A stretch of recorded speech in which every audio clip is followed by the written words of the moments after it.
And good morning, 6:31 from our live location this morning at Trinity Lutheran Church on West 30th.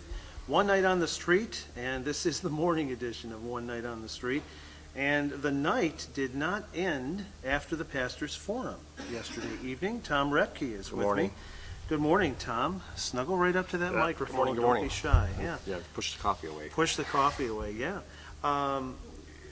Last night after the pastor's forum, we discovered how much food we had left from the Salvation Army last night. So what happened?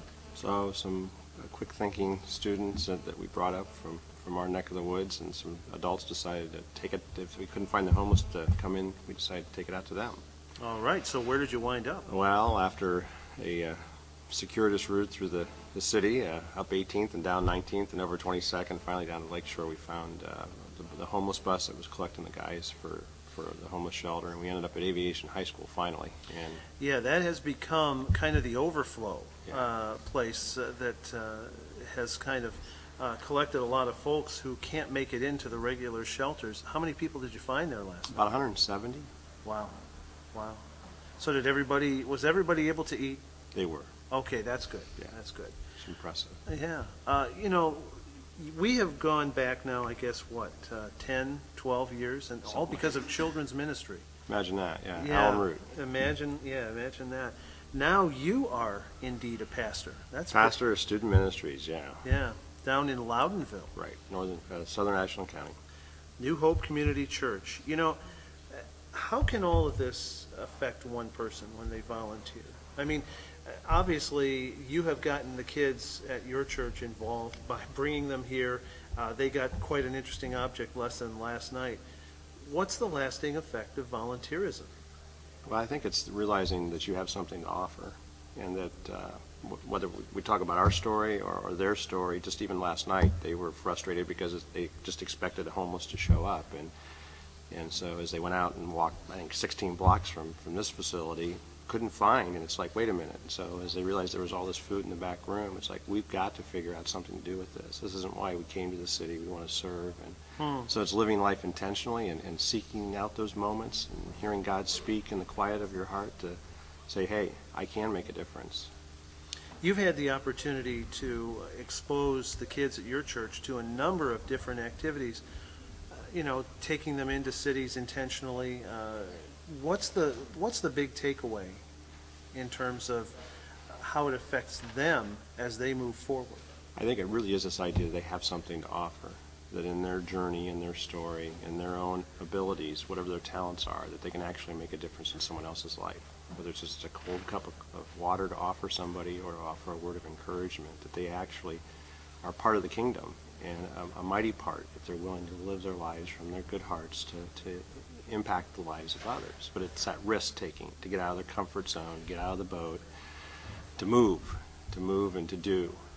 It's interesting you mentioned risk-taking, because I think if people are holding back from making that phone call to 440-546-2255, that may be the issue. Exactly. That may be the real issue, because I know when I first came down here a year and a half ago into the city, let's put it this way, I was not listed in my high school yearbook as person most likely to be Mother Teresa. Right.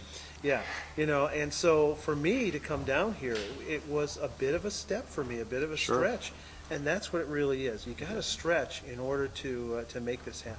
And in those moments of risking, you can see God show up, because God's going to move whether you're with Him or not. And so that encouragement of just watching you in your journey as you've unfolded in this passion of yours, you're having fun. Yeah, I am. In a new way. I am.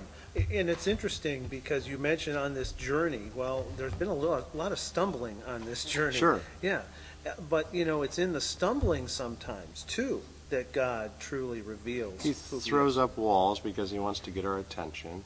And you think about that we first trip. slam into them, sure. Yes. And we learn and we grow through that, and then we realize that we really do have something to offer. And we could be really dangerous. And And then that's when the frustrations come along, because I think the evil one sometimes wants to keep us from being dangerous for the kingdom, to really be radicals for Jesus, to realize that Jesus was homeless, as your shirt reads this morning, and what that means. He had no place to lay his head. Right, we can live our lives in quietness and sort of solitude, or we can engage in a risk-taking way and be uncomfortable to sleep on the floor for a night. And well, you think about a risk-taking way. I guess if you open up the book of Acts, you might learn something about that. Yeah, and it's messy. Like the pastor said last night, this thing doing church. I hadn't Yeah. realized one of the things I took away from last night was just how many wounded folks there are.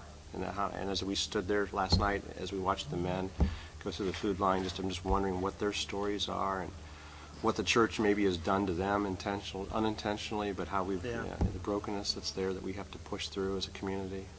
Well, I know there are probably, I don't know, maybe 30, 40, 50,000 risk takers out there right now. Absolutely. Yeah, so the phone number is 440-546-2255. That's the phone number to get involved as part of One Night on the Street. Right now, let's check in with Alice. Let's find out what's happening around town, and we'll get a few more minutes here with Tom Roepke from New Hope Community Church in just a moment. It's One Night on the Street, the Friday morning edition from Trinity Lutheran Church on West 30th.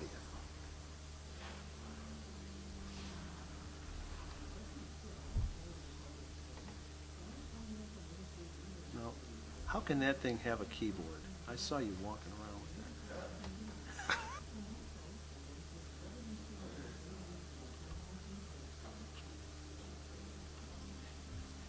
that. And good morning, 6:39 from the corner of West 30th and Lorraine, here just west of downtown Cleveland. I'm with Tom Roepke. It's all your fault. Yeah. Actually, I've been saying that to you. Yeah, exactly. We just keep getting ourselves into these ministry things, and it's your fault or it's my fault. I'm not exactly. But we're having fun. Exactly, yeah. We were talking on the air earlier this week about the new book that came out from Willow Creek. We'll reveal.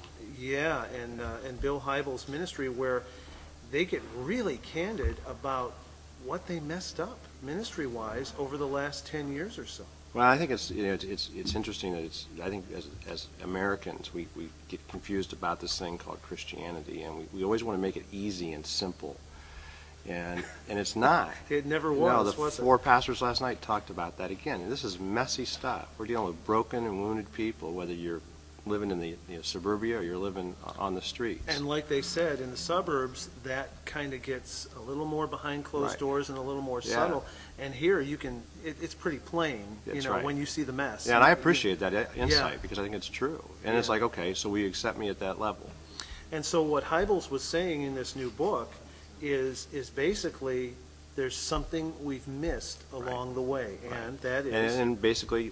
people, we needed to say, Hybels says, we needed to say to our people, you need to engage. You need to live the gospel. You need to get into the Bible. You need to do those things that are hard.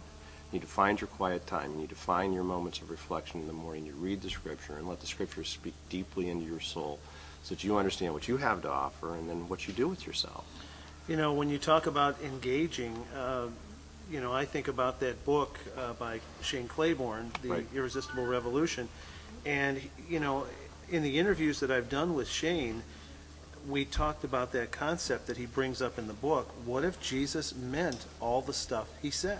Yeah, that's a thought, isn't it? Yeah, and once you start thinking about that, how can it not bother you? Right. And it ought to wreck your life. Well, quite honestly. Okay. It's only semi-wrecked. I have a dented fender at this point. Yeah. But it's getting more and more wrecked all the time because now that I come, I do see. Right. Now that I'm here, it's pretty obvious. And what that does to your heart then, and you realize what God has done in your heart. You got that right. And the price that Christ paid so that you could live fully for Him. It's like, wow. And so that the people we interact with when we come here to the city, right, so that they can live the life that He died, because He died for everybody. Exactly. Yeah. Well, the phone number is 440-546-2255. If you want to mess up your life, call that phone number. And have fun. Right now. Exactly. 440-546. This should not be difficult. 2255. We have a list of about 3 dozen ministries right here in the city of Cleveland that need your help, that need you to come alongside and be a part of what they're doing in the city. Lots of different things, from children to nursing homes to fixing homes to everything in between. 440-546-2255. The time right now is 6:43. We'll check traffic and weather coming right up. Thanks, Tom. Okay, thanks, Mark. Blessings.